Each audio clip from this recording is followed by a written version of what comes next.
Clive W. Lewis a victim of political decisions? Did he commit fraud in his attempt to be free? Does it actually matter to the South African Communist Party and the Hani family that W. Lewis is sick? Will the Hani family and the SACP ever get what they want out of Clive? What time is it? It's question time.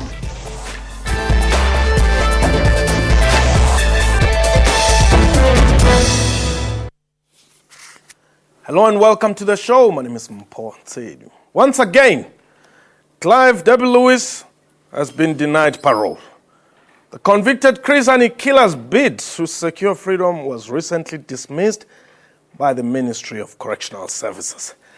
This meant that the almost 8-year-old will remain under correctional facility for the murder of the late communist and ANC leader. Clive is said to be taking Minister Michael Masuta's decision to deny him medical parole on urgent legal review. My guest today, Paul Kruger, is a lawyer and friend of Clive W. Lewis, and Alex Mashilo is from the South African Communist Party. Gentlemen, welcome to the program. Thank you. Paul, there was the minister announcing that Clive is not getting medical parole. How did he take it? I spoke to a guy who was with him at the time. Yeah. And she said he sat on the bed and he was just shaking his head. He was just speechless. Why? Why would he be speechless when you're denied medical parole for the umpteenth time? Because the reasons given by the minister are not valid. That's the long and the short of it. The minister said that, well, he hinted that there's fraud, as you say, due to the false names which Clive had been using whilst in hospital. Yes. Fact of the matter is the Department of Correctional Services, way back in 2010 already, when Clive was admitted in hospital for gangrene, they insisted on Clive using a false name because they didn't want the journalists running up and about the hospital. So the DCS, Department of Correctional Services, they insist on Clive using false names. And the doctor of the Medical Advisory Parole Board, she obtained 2 affidavits from Clive's medical specialists setting out the whole matter about the names. The medical aid, obviously, has to pay for this medical help. They were satisfied at the end of the day with the explanations given by the names. The hospital itself was satisfied. Everyone is satisfied, just not the minister. Okay. Second thing which he said is the full disclosure story. He mentioned that again, and the remorse. There's much to be said about the remorse situation. Clive tried to express his remorse to Mrs. Hani. When? At the Truth and Reconciliation hearings in 1997 already. How did he do so? He requested his counsel for an interview with Mrs. Hani and Advocate Bissos. That's what I'm being told now by Gay. Okay, I wasn't there. Yeah. Gay tells me that Advocate Bissos, representing the Hani family, refused Clive to approach Mrs. Hani, and Clive mentioned more than once to Gay and to me that he wanted to express his sincere remorse to Mrs. Hani already then. It was also recorded in the truth and at the hearings there that Clive expresses remorse. So the remorse is simply not an excuse that's going to get us any further. But there's also an argument here that there's nothing in the act that says the granting of medical parole depends on remorse. That's the other thing, obviously, why Clive was speechless, as I say. Medical parole does not concern either a full disclosure or a sense of remorse. Medical parole, in Section 79 of the Correctional Services Act, states medical parole is available for you if you are terminally ill. And Clive had been found by 17 doctors, not his own doctors appointed by the Department of Correctional Services. They approved his medical parole on that grounds, exactly. Alex, do you actually care why Clive is denied medical parole, or you're just happy that he is denied the parole? No, the South African Communist Party is a caring organization. That's why, in the first place, we condemn the murder that Clive W. Lewis, together with Janus Walus, committed of Chris Hani. So things start from there. Okay. So we do care very much. And there is a point that Paul didn't mention here, that in terms of legislation as said by the minister, when an employee is said to be suffering from cancer, you can only qualify if you are on stage 4. So the minister did indicate that in terms of the medical reports received, Clive W. Lewis is not at that stage yet. So the decision to deny him medical parole is a lawful decision. It's not just a matter of the other things that Paul mentioned here. But let me provide this information. On the 18th of December last year, SAFM hosted an interview with Gaye W. Lewis, the wife of Clive W. Lewis, as well as myself. And Gaye made it mention in that show that if Clive were to be released from prison, he will live the same life again, and he will continue to fight against the South African Communist Party and the African National Congress. So the issue of remorse can't be true. No, and in fact, are you saying you don't want anybody who opposes you? No, we are saying he didn't say he will continue to oppose us. Yes. He said he will live the same life again. He will do exactly the same things that he did again. And to us, that includes the murder of Chris Hani. She did not say that she will continue to oppose. She said she will continue to fight against. And it was in his fight against that he committed the murder of Chris Hani. That cannot amount to remorse. Can I come in here? Alex, really, what his wife says about Clive, honestly, I think should not be pasted on his bread. That's the first thing. The second thing is, I'm sure you could have misunderstood her, because it is simply IDC. It would be IDC for them to imply even, that they would carry on killing people. I had a lot of visits with Clive over the years in prison. And I can testify honestly that the man has got an excellent relationship, especially with the black people that are in prison with him, with the warders, with the fellow. Yeah, but when you're in prison, you need a lot of favors there. You would be friendly even if you didn't want to. Can I ask to intervene here? Mm-hmm. When we opened the interview here, you said that Gaye W. Lewis told you, Clive told her that at the TRC, he wanted to apologize or to show remorse, and he was stopped. There is no reason in principle why we must believe the things that Gaye is saying when those things are said by you and not when those things are said by us. I'm saying I appeared with her at that show, and I was there, unlike yourself, because you were not at the TRC. Okay, you were not there. So I'm saying I was there. I heard exactly what Gaye has said. And I'm stating it here. You can verify it yourself. You can listen to those particular records, and you will understand where the question came from and where it was leading to. If there is no reason in principle why I should not believe in what Gaye is saying about W. Lewis, there is therefore no reason in principle why you should tell us what Gaye has felt and what she has said at the TRC. So what you do on the right in mathematics, you must also do on the left in order to arrive at the correct answer. Okay. Gentlemen, allow me to take a break. When we return, we'll continue with this discussion. This question time. Please don't go away.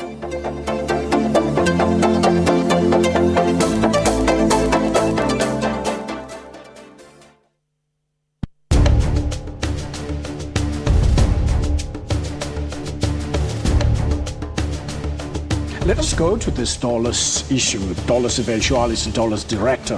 What do they actually mean to the ordinary man in the street? A practical and easy example of dolus eventualis is where two robbers walk into a bank with the intention to rob the bank. They reconcile themselves that should the teller press the panic button, they are going to pull a trigger and kill. So the intention is not to kill, but the intention is basically to rob the bank. That's Rights and Recourse, Sundays 2 p.m. on SABC News.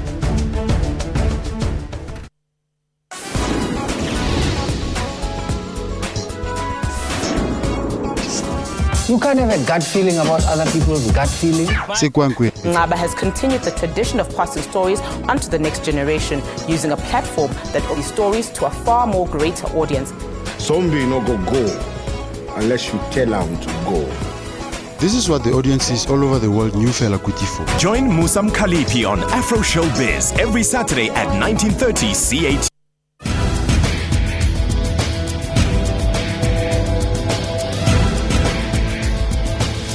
A huge part of this African growth is technological innovation. Governments here are working hard to ensure that the continent's technology matches that of more advanced countries. High-speed internet connectivity is regarded as a utility. As the continent battles diseases like Ebola, social media becomes the preferred method to share information. The people on social media are some of the society's most influential. To find out more, join me, Phumelele Zondi, on Network every Sunday at 7:30 p.m. only on SABC News.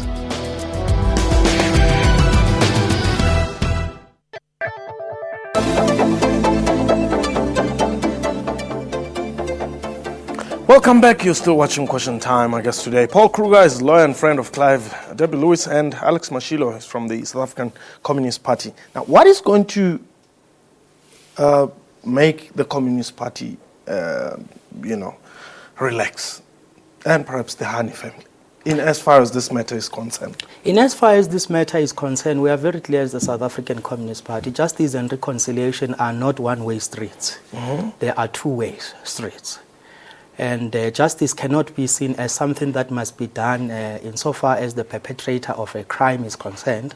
It must also be seen to be done insofar as the victim and the families of the victim are concerned. In this instance, for us, the matter is not closed yet because not all the facts relating to the assassination and murder of Chris Hani are out. Which ones? What do you know which W. Lewis is refusing to tell? We were not involved in the assassination, so we don't know everything. But then why don't you think that he has told the truth? No, because there are facts. In the first instance, the gun that was used to murder Chris Hani was stolen at an Air Force armory. It passed through several hands, from one hand to another. And finally, it was obtained in Krugersdorp by W. Lewis, and it was used. It was tested somewhere at Janus Walu's house, Sprada. So we want to know, where are all these individuals? So you don't, where are they as we you are don't speaking believe presently? that it is Clive himself who stole the gun? No, he didn't steal the gun. Was he ever sentenced for stealing the gun? If he was, if he's the one who stole the gun, he should have been sentenced for that. Okay. So there was a different person involved altogether. Okay. Paul, the thing is, during the trial, Mr. Darby Lewis and Guy Darby Lewis, who was a co-accused, and Mr. Janus Wallace rendered their testimonies. And the Communist Party, ever since, make these allegations that there's not a full disclosure. Now, Mrs. Darby Lewis went at the end of 2013 to the regional commissioner of the South African Police, the Gauteng regional commissioner, and she said to him, apparently the Hani case was not thoroughly examined by police because the SACP constantly makes allegations of this nature. Please reopen the Hani case. The police in South Africa is the institution who must investigate crimes, because if what Alex says now is true, it means that there are other people co-accused, murder co-accused, who are running free on the streets, and they had not been brought to book. So it's a very serious allegation. And she said to the police, this is what the SACP's stance is, please reopen the case. And she could not get the police, because from their point of view, from their side, they exclaimed more than once, they have told what they know. If there are other facts of the SACP's knowledge, or if they've got an inclination of other facts, the only institution who can lawfully take this matter further is the South African Police. And she lodged an affidavit on behalf of Clive to the police stating that they want a reopening of the Hani case, and it was refused. Do you want to quickly... Let's deal with that. There can never be any other way that the police could not have perhaps investigated the matter thoroughly. The reason being the influence of the South African Communist Party. The murder of Chris Hani happened under apartheid South Africa, where the South African Communist Party was declared persona non grata.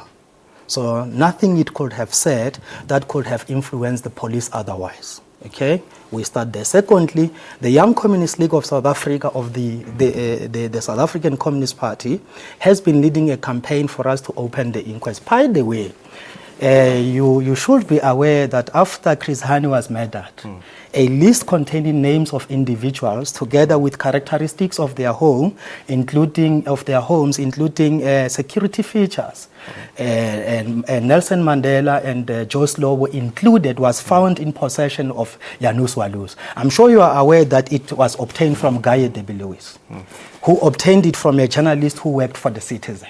So we want all the facts and the truth to come out. We want to deal with this. That list could not have just existed for no reason. Now, Alex, why don't you, as the South African Communist Party, just forgive Mr. W. Lewis? Remember that in the first instance, Mr. W. Lewis applied for amnesty to the Truth and Reconciliation Commission. Yes. He was not granted amnesty because he did not qualify the criteria for amnesty. And reconciliation at the commission would be done on the basis of the truth. So you cannot just go all around to forgive perpetrators of crime if the truth is not fully disclosed. Otherwise, you will encourage more crimes to be committed. Okay. And that is not what we want to see happening. Cool. First thing is the TRC wasn't a court of law. If I remember correctly, it was Mr. Dua Omar who made the remark after hearing Clive that it appears that he hasn't made a full disclosure. He wasn't a judge finding that. And as I said, the Derby Lewis family wants a reopening of the Hani case so that this matter can be fully and finally rooted out, this whole allegations about not full disclosure. They want the case to be reopened. The police doesn't want to reopen the case.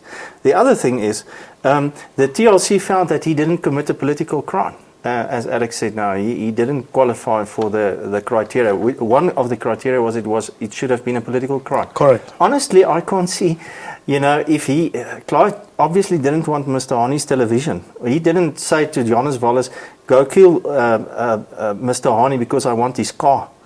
I can't see what other motive there could have been other than political. So that was the first instance of a gross injustice to Clive, that finding already. It couldn't have been another cause of action. Now, in the press release that was issued by Gay, she says 1993, after the assassination of Chris Hani, Nelson Mandela stated, and I quote, "In this case, we will not recognize indemnity for the murderer of Chris Hani," close quote. And then de Klerk followed, saying, I quote, "There will be no political amnesty for the persons who killed Chris Hani."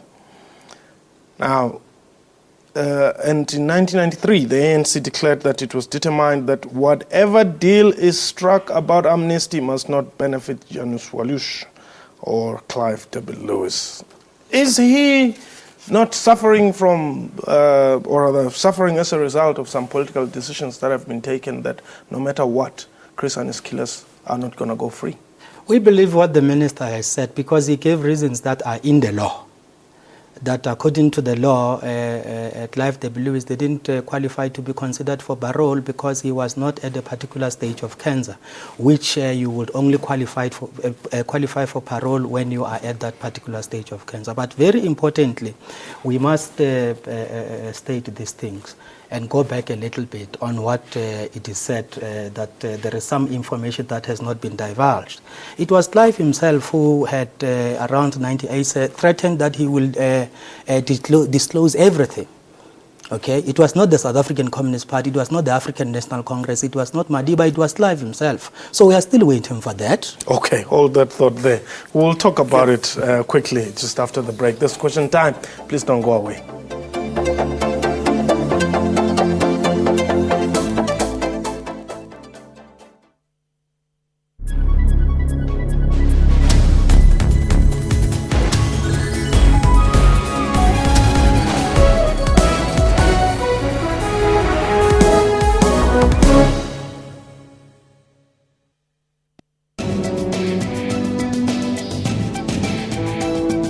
bring awareness to our passengers about what Ebola is about, importantly, how it is transmitted, and the key thing about it is that it is not airborne. Across the board, women are at risk of getting breast cancer, and the risk factors are in fact a family history, a strong family history of breast or ovarian cancer. The plastic surgeon, the first thing he would check is your weight and would ensure that your body mass index is within the normal range.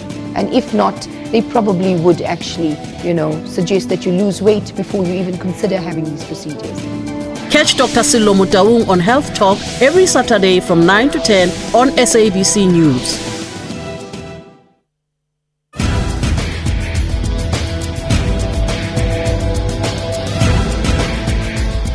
We live in a digital era, and the number of Africans with mobile phones is rapidly increasing. Twitter use is predominantly being done on smartphones. This is a very African phenomenon. Here, there are constantly new innovative ways to make the internet more affordable. With that, we're seeing protests against governments proposing methods to limit access. On Network, we give you information about all of this. We also have new computers, games, and robots. Join Siphumelele Zondi on Network every Sunday at 19:30 CAT. In all cities in Africa, there exists a unique and vibrant street culture which dictates the heartbeat of many cities throughout the African continent. The city of Johannesburg is filled with vibrant scenes of hawking and selling. This was from overseas. I think it's a donation from overseas. Now they're delivering to us. Further up north, the same experience can be found as eager buyers barter with their hawkers. The languages may be different, but the similarities are the one common thread that bind us all together as citizens of Africa. That's Kaleidoscope, Sundays, 5:30 p.m. on SABC News.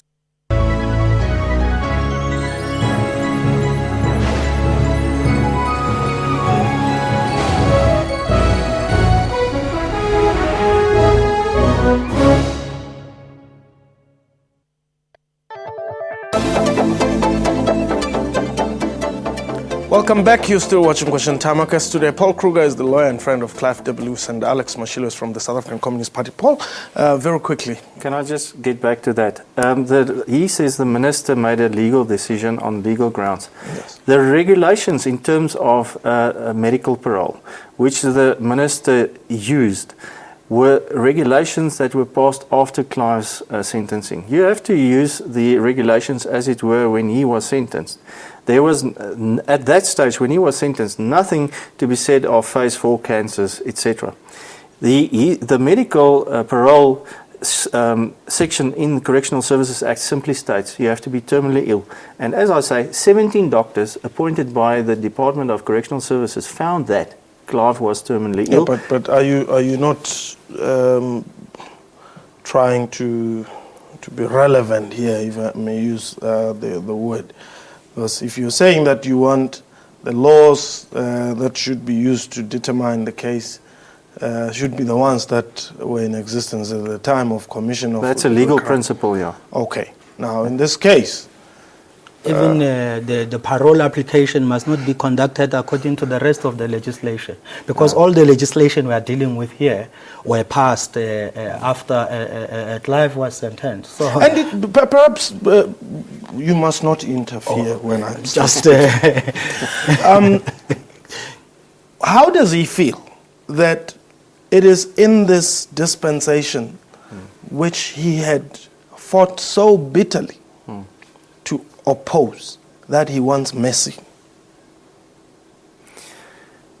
Well, Clive is, together with each and everyone in South Africa, in the dispensation we find ourselves in. That's not open for debate. We have to deal with the cards as they lie on the table, and Clive included.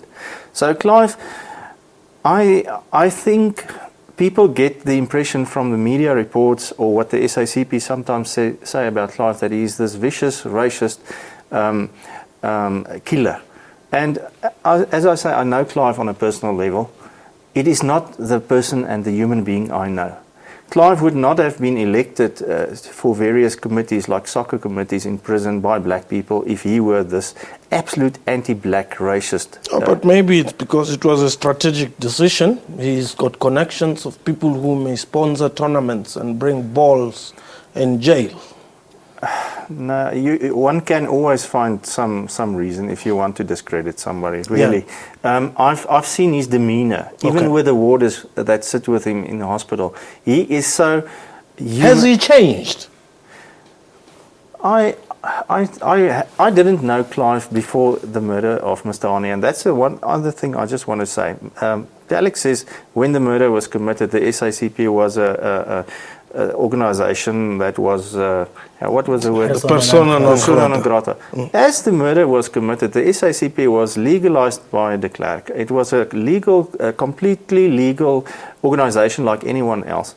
The SACP was out in the open. Mr. Hani was living in a normal suburb, and everything was getting normalized. So, Clive, can I assure you, yes, he's a political animal. He is a fighter for a cause. But that does not include necessarily that he's going to be this killer when he gets out on the street. And that is definitely not his report to me. And that he even can't do it, even if he should have liked to. He is terminally ill. This was found by doctors. And he is almost 80 years old. It is impossible. And what age? I just want to say, you cannot use age in this case. I mean, we've got leaders who are still in office way beyond that age. What I just want to say about this whole matter, now it's full disclosure again, remorse again, whilst medical parole's got nothing to do with that.